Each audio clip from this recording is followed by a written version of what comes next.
विष्णु ही अपना रास्ता साफ करने के लिए, राधिका को पाने के लिए वो रास्ता अपना साफ किया है। उसका ये पुराना डायलॉग है।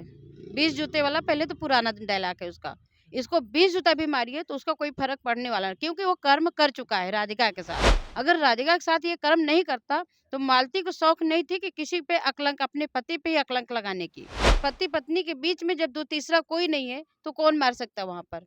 ये तो विष्णु का ही हाथ है, पूरा 100% विष्णु का हाथ है। विष्णु, मालती और अर्जुन, इन तीनों का विवाद था और विवाद का अंजाम ये हुआ कि मालती इस दुनिया को अलविदा कह गई है। ऐसे में हमारे साथ मौजूद हैं महिला मोर्चा की सचिव गरिमा सिंह। हम इनसे बातचीत करते हैं क्योंकि महिला मोर्चा जो संगठन है वो भी अब इस मामले में आगे आ रहा है और मालती चौहान को न्याय दिलाने की बात कर रहा है। गरिमा सिंह हैं जी हैं, हम इनसे बातचीत करते हैं इस मामले को लेकर इनकी क्या राय है और क्या इनकी पहल होने वाली है इस मामले में मालती चौहान को न्याय दिलाने के लिए। सबसे पहले मेरा सवाल यही पहला होगा कि मालती की मौत की वजह आपको क्या लग रही है? पहले तो सभी दर्शकों को मेरा नमस्ते और नाम है गरिमा सिंह। मालती चौहान का ये केस में यही है कि विष्णु राज ही मालती चौहान का गला घोट के मारा है। ये आप कैसे बता रही हैं? जब लोग कह रहे हैं कि विष्णु ने मारा है तो लोग ये कह रहे हैं कि इसका मतलब जो ये कह रहे हैं कि विष्णु ने मारा वो लोग वहाँ पर मौजूद थे। आप देखी थी? कैसे आप कह रहे हैं कि विष्णु ने गला घोंट कर मारा है? जब उस रूम में मालती और विष्णु के सिवा कोई नहीं है। विष्णु था ही नहीं, विष्णु तो कह रहा हम स्टूडियो पर थे। नहीं, नहीं, विष्णु वहाँ पर था। हुँ, विष्णु मारने के बाद वहाँ पर गया है। हुँ। जब उस 1-2 पति-पत्नी के बीच में जब दो तीसरा कोई नहीं है, तो कौन मार सकता है वहाँ पर? ये तो विष्णु का ही हाथ है, पूरा 100% विष्णु का हाथ है। जो कि पहले विष्णु ये भी बोला था कि अगर मेरे घर आएँगी, तो रहें, पर हम उनको अपनाने के लिए तैयार नहीं हैं। जी, बिल्कुल। हम उसने कहा था कि मैं पत्नी के तौर पर रह सकती हैं लेकिन दिल में वो जगह अब मालती के लिए नहीं है। नहीं है। हुँ। तो वो विष्णु ही अपना रास्ता साफ करने के लिए, राधिका को पाने के लिए वो रास्ता अपना साफ किया है। ये 100% है, जो कि विष्णु का ही हाथ है, विष्णु ही कांड किया है।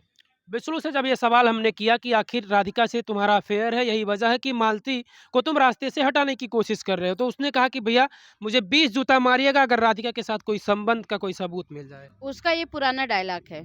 20 जूते वाला पहले तो पुराना डायलॉग है उसका। इसको 20 जूता भी मारिए तो उसका कोई फ़र्क पड़ने वाला नहीं क्योंकि वो कर्म कर चुका है राधिका के साथ। अगर राधिका के साथ ये कर्म नहीं करता, तो मालती को शौक नहीं थी कि किसी पे अकलंक अपने पति पे ही अकलंक लगाने की। और ये एक बात और है कि जो कि कौन ऐसा आदमी है कि अपने बीवी के दूसरे अपने सामने किसी मर्द को हाथ सौंपे? कौन-सा ऐसा पति है जो कि जानता था, विष्णु चाहता था कि ये अगर दूसरे को हम इसको करवा देंगे तो हमारा रास्ता साफ हो जाएगा। फिर भी मालती लड़ते-लड़ते फिर भी अपनाई जो कि अर्जुन को अलग की, फिर भी बोली कि हम उससे प्यार करते हैं, हम वहीं रहेंगे, चाहे मुझे मार दे, चाहे गरिया दे, हम वहीं रहेंगे।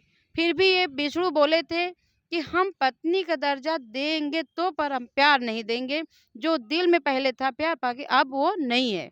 तो क्या इन तो इन सब बातों से भी मालती को ठेस पहुँची थी उसकी कहीं न कहीं मानसिक तरीके से कि विष्णु इस तरीके की बात कर रहा था कि मैं रखूँगा लेकिन दिल में जगह नहीं दूँगा, घर में रहे, ज़िम्मेदारियाँ देखे। तो क्या मालती इससे भी कहीं न कहीं मानसिक तरीके से वो प्रताड़ित हुई थी? बिल्कुल थी। बिल्कुल थी, जो कि आने से पहले भी एक वीडियो डाली है अपना, बयान करी है कि अगर मुझे कुछ होगा, तो वो मेरा पति विष्णु का हाथ है, विष्णु का ही दोषी ठहराया जाएगा। ये मालती वहाँ पर बोली है। अब मालती को क्यों नहीं दुःख होगा कि जो कि मेरा पति सारा कांड किया है, अब मैं आपने ही आगे शादी मेरा करवाया तो क्यों नहीं उसको दुःख होगा कि आज वही करके आज हम वो भी अपनी गलती को स्वीकार करी है मालती कि ये गलती हमसे हुआ है। पर ये गलती अगर हुआ है, अगर एक गलती कर रहा है तो दूसरों को तो समझाना चाहिए ना, पर उसका पति भी उसको हाथ आगे बढ़ा रहा है। तो उसका कोई अथवा नहीं है। बाकी हम ये सोच रहे हैं कि मालती का इसमें जो विष्णु राज है उसका ज़बरदस्त हाथ है, विष्णु के ही हाथे से वो मारी गई है मालती।